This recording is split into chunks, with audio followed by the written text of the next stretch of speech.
আসসালামু আলাইকুম। আশা করছি সবাই অনেক ভালো আছেন। আজকে আপনাদেরকে কুরবানির হাটের গরু দেখাবো। তো এর আগে এলাহি কাণ্ড, এখানে একটা চীনা লোক আসছিল। এখন থেকে আসছে আমি ঠিক জানি না। আমিও দেখতে গেলাম যে এখানে এত কুরবানির গরুর হাটের মতো এত ভিড় কেন। তো সবাই দেখি ওরে দেখতে গেছে। মানে ও বাংলাও বলতে পারে না, আবার মানে ইংলিশেও বলতে পারে না। তো ওর কথাও কেউ বুঝে না, আবার সেও অন্যদের কথা বুঝে না।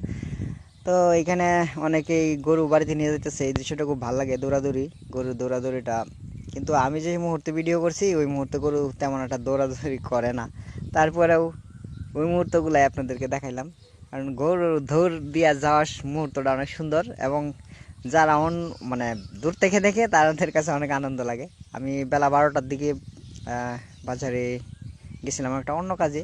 তো দেখি এইভাবে এইভাবে খুঁটি গাড়া, এই খুঁটিগুলো আসলে মূলত যারা গরু নিয়ে আসে তারা আগের দিন বা ওই দিন সকালে, হাটের দিন সকালে পুঁতে রাখে, যাতে মানে এই ভালো জায়গাগুলো নির্ধারণ করে রাখে। বিশাল লম্বা একটা খুঁটি গেড়ে রাখছে এখানে। আমাদের এই বাজারের পাশে একটা খাল আছে। আসলে বাজারগুলা বা শহরগুলা বেশিরভাগ সময় খাল বিল বা খালের তীরে, এবং বড় বড় শহরগুলো কিন্তু নদীর তীরে, যেমন আমাদের ময়মনসিংহ শহর ব্রহ্মপুত্র নদীর তীরে, ঢাকা শহর বুড়িগঙ্গার তীরে, আবার নারায়ণগঞ্জ শীতলক্ষ্যার তীরে, এইভাবে বেশিরভাগ বড় বড় শহরগুলাই সবগুলাই নদীর তীরে অবস্থিত।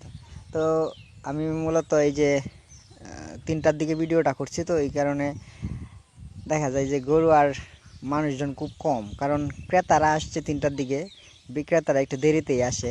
এই গরুটা আমরা কিনছি 1,76,000 দিয়ে, আলহামদুলিল্লাহ, কোরবানির জন্য। তো এই বাজারে আমাদের এমনিতে সাপ্তাহিক 2 দিন বাজার বসে, কিন্তু গরু উঠে শুধুমাত্র ঈদের বেলাতেই। তো এই কারণে এখানে গ্রামের একটা ছোট্ট বাজার, কিন্তু বিক্রি হয় ভালোই। দেখা যায় যে আশেপাশের যে মানুষজন তারা এই বাজার থেকেই গরু কিনে। তো এই কারণে গরুর ভালো একটা দাম পায় আর কি, যারা বিক্রি করে, এবং যারা কিনে তারাও একটা ভালো দামের মধ্যেই কিনতে পারে আর কি। তো আর আরেকটা বিষয় হচ্ছে, এই বাজারটা যেহেতু সরকারিভাবে ডেকে না না নেওয়াতে হাসিল তেমন একটা দেওয়া লাগে না।